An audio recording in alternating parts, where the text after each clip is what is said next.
Hello, this is Rosal again, your evangelist. The two angels' message in Acts 1, 10, 11. Rosal Rabi.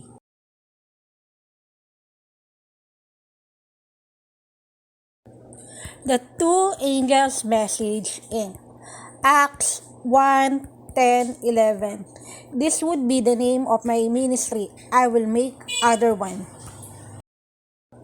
Behold, two men stood by them in white apparel, which also said, Ye men of Galilee, why stand ye gazing up into heaven? This same Jesus which is taken up from you into heaven shall so come in like manner as ye have seen him go into heaven. Acts 1, 10, 11. At samantalang tinitigan nila ang langit habang siya'y lumalayo, narito may dalawang lalaking nakatayo sa tabi nila na may puting damit na nangagsabi naman, kayo mga lalaking taga Galilea, bakit kayo nakatayong tumitingin sa langit? Itong si Jesus na tinanggap sa langit mula sa inyo ay paparitong gaya rin ng inyong nakitang pagparoon niya sa langit. And while they looked steadfastly toward heaven as he went up, behold, two men stood by them in white apparel, which also said, Ye men of Galilee, why stand ye gazing up into heaven? This same Jesus which is taken up from you into heaven shall so come in like manner as ye have seen him go into heaven. Habang dinadala sa langit ang ating Panginoong Jesus, hindi sila nakakibo. Gawa 1:8-9. Datapwat tatanggapin ninyo ang kapangyarihan pagdating sa inyo ng Espiritu Santo at kayo'y magiging saksi ko sa Jerusalem at sa buong Judea at Samaria at hanggang sa kahuli-hulihang hangganan ng lupa.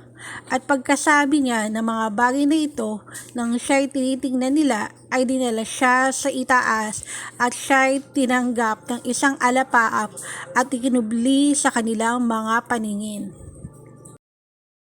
While our Lord Jesus was being taken up to heaven, they cannot move.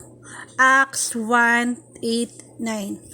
But ye shall receive power after that the Holy Ghost is come upon you, and ye shall be witnesses unto me both in Jerusalem and in all Judea and in Samaria and unto the uttermost part of the earth.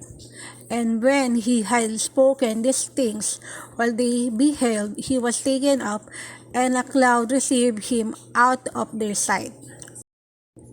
It hurts so much when your dear friend and loved ones leave you. Kayo, ano sa palagay nyo kung sa inyo mangyari ito? Paano kayo iiyak? Diba hahagulgol kayo at hihikbi-hikbi, diba? 3 taon silang nagkasama araw at gabi. Sama-sama sila sa tulugan kung saan sila abutan. Sama-sama kumakain kung anong ulam ng Panginoong Hesukristo. Ngayon din ang sa kanila. Maaari sa usawa ng suka ay sama-sama pa rin sila. What do you think if this happened to you?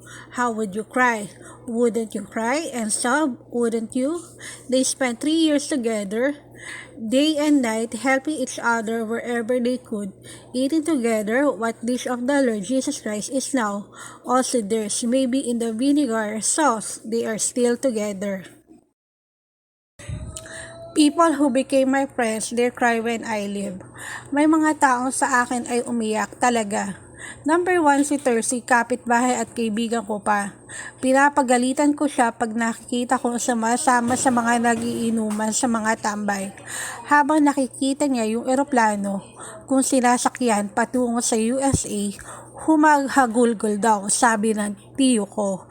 At sabi daw niya, wala na magagalit pag ako ay mag-iinom ng alak. Some people in my really cried. Number 1, Tercy lives next door and is my friend. I scold him when I see him joining the people drinking in the bars. While he sees the plane I'm on to the USA, my uncle said she was crying. It is said that no one will be angry if I drink alcohol. Maniwala ka ba yung boss ko na doktor, ina ng mga batang inalagaan ko, nang nagpapaalam na ako at inilalagay ko yung suso sa kamay niya. Humagulgol ng iyak, sabi niya, Sally, wala na kaming makikitang taga-alaga ng batang katulad mo. Anas at mahal mo mga anak ko. Pipigilan sana kita, sabi ng asawa ko. Wag na, matalino si Sally. May mga gagawin pa yang hayaan mo siyang umangat sa buhay. Mahal nila ako noong mag-asawa hanggang ngayon. Magkakaibigan kami sa Facebook. Makatapos sa silang tatlo, mga bata at parehong retired na yung dalawang doktor at director sa UCLA. Mahal ko sila. Kasama ko sila sa prayer palagi. Can you believe my boss who is the doctor and the mother of the children I took care of?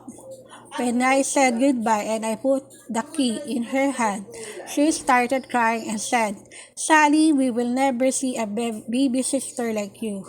You are honest and you love my children. I would have stopped you, my husband said. Sally was so smart. She has other things to do. Let her get up in life. They used to love me both of them, the wife, until now we are friends on Facebook. All kids, 3 of them have finished and both the 2 doctors and director at UCLA have retired. I love them. They are always with me in prayer. When I did my business in California, I was my housekeeper. Nang may business ako doon sa California, ay kumuha ako ng housekeeper, tagalinis ng bahay ko. Pag tinatawagan ko, naging magkaibigan kami. Her name is Alicia. Almost 5 years ko siyang katulong na lumipat ako mula sa Glendale to Santa Barbara. Umiyak siya. Matapos bumalik ako sa Glendale, tinawagan ko siya muli. Pero na nagpaalam ako muli sa kanya na uuwi ako dito sa Pilipinas, ay umiyak siya. Diba pati yung friend ko sa Santa Barbara humagulgol din ng iyak nang sinabi ko na bye-bye. When I had a business in California, I hired a housekeeper to clean my house when I could.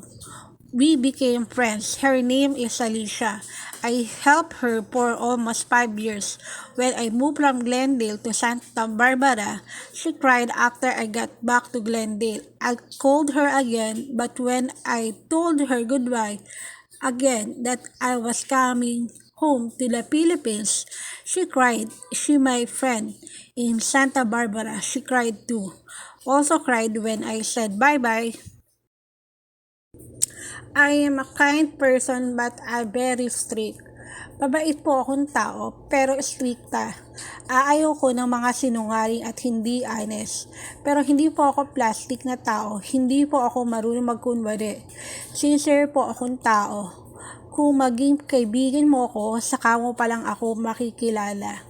I'm a kind person but I strictly do not like liars and dishonest people. But I'm not a plastic. I don't know how to pretend. I am a sincere person. If you become my friend, then you will know me. Sana'y hindi matulad sa panahon ni Noel. Gusto ko pong idiin sa inyong lahat na mga tao sa mundong ito, maging seryoso na po kayo sa inyong paghahanda sa pagdating ng ating Panginoon Jesucristo. Sana'y matulad sa panahong ni Noah, 8 tao lang po ang naligtas, ang pamilya lang po ni Noel. Damang-dama ko po ang paghihirap niya.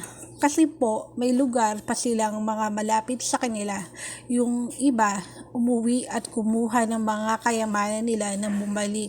Sarado na ang daon at hindi mabuksan ni Noel sa loob dahil pinasara ng Diyos sa mga anghel niya. Dahil sa mga taong nagtatawa at nagbubuli kay Noel na nang manggagawa niya, hindi po ninyo alam kung sino-sino ang nakikita ng Panginoong nambubuli sa akin at nang loloko. Nagsisismis pa siya lang po ang tunay na nakakaalam at mananagot silang lahat pagdating niya. I hope won't be like Noel's time.